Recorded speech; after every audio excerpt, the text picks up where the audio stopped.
மதுரை ஆதீனம் சர்ச்சை 293வது குருமகா சன்னிதானம் யார்? ஆன்மீக ரீதியாகவும் சரி, சட்ட ரீதியாகவும் சரி, 293வது குருமகா சன்னிதானம் பகவான் ஸ்ரீ நித்யானந்த பரமசிவம் அவர்கள் தான். ஏப்ரல் மாதம் 2012 292வது குருமகா சன்னிதானம் மதுரை ஆதீனத்தின் பாரம்பரிய முறைப்படி பகவான் அவர்களுக்கு விசேஷ தீட்சை, மந்திர காஷாயம், நிர்வாண தீட்சை மற்றும் ஆச்சாரிய அபிஷேகம் செய்வித்து முடிசூட்டினார்கள். மதுரை ஆதீனத்தினுடைய பாரம்பரிய முறைப்படி, பாண்டிய நியமன முறைப்படி தங்க கிரீடம் அணிவித்து செங்கோல் அழித்து முடிசூட்டி முறைப்படி ஆதீனத்தின் பொறுப்பை ஒப்படைத்தார். மதுரை ஆதீனத்தினுடைய மதர் டாக்குமெண்ட்ல சொல்லுது இல்லையா, ஆச்சாரியார் அபிஷேகம் பற்றி ஒவ்வொரு காலத்திலும் ஒவ்வொருவருக்கு தவிர ஆச்சாரியர் அபிஷேகம் செய்து வைக்கின்ற பழக்கம் இல்லை.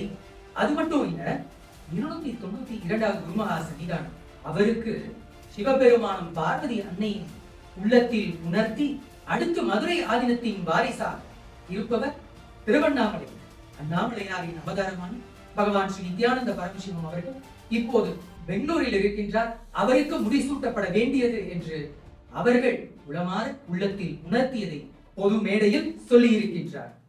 எல்லாவல்ல சிவபெருமான் பார்வதியார் அருள் புரிந்து நம்முடைய நித்யானந்தர் அவர்களை தேர்ந்தெடுக்குமாறு எங்களுக்கு உணர்த்தினார். தகுதியுள்ள ஆற்றல் மிக்க ஒருவரை தேர்ந்தெடுத்திருக்கிறோம். சம்பிரதாயப்படி, மரபுப்படி அவருக்கு ஆச்சாரியம் செய்து, நிர்வாண தீட்சை செய்து, மந்திர காஷாயம் கொடுத்து, விசேஷ தீட்சைகள் எல்லாம் செய்வித்து முறையாக பண்ணியிருக்கிறோம். அடுத்து சட்ட ரீதியாக பார்க்கலாம்.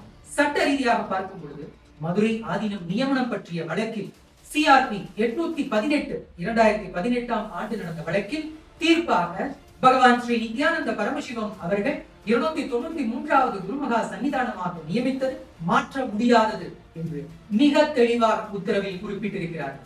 அது மட்டுமல்ல, உச்ச நீதிமன்றம் 1973ஆம் ஆண்டு வழக்கில் தீர்ப்பாக ஒரு குருமகா சன்னிதானம் அவர்கள் இளைய சன்னிதானமாக யாரை நியமனம் செய்கிறார்களோ அவர்களுடைய நியமனம் என்பது மீண்டும் அவர்கள் நினைத்தாலும் அது மாற்றத்தக்கது அல்ல என்று மிக தெளிவாக குறிப்பிடப்பட்டுள்ளது. ஐயா, மதுரை ஆதீனம் சுந்தரேஸ்வர சொக்கநாத பெருமானும் அன்னை தேவி மீனாட்சியும் உருவாக்கிய ராஜ்யம். அவர்களுடைய நிஜாவதாரமான பகவான் ஸ்ரீ நித்யானந்த பரமசிவம் அவர்களை தவிர வேற யாருக்குங்கயா முடிசூட்டப்பட முடியும்?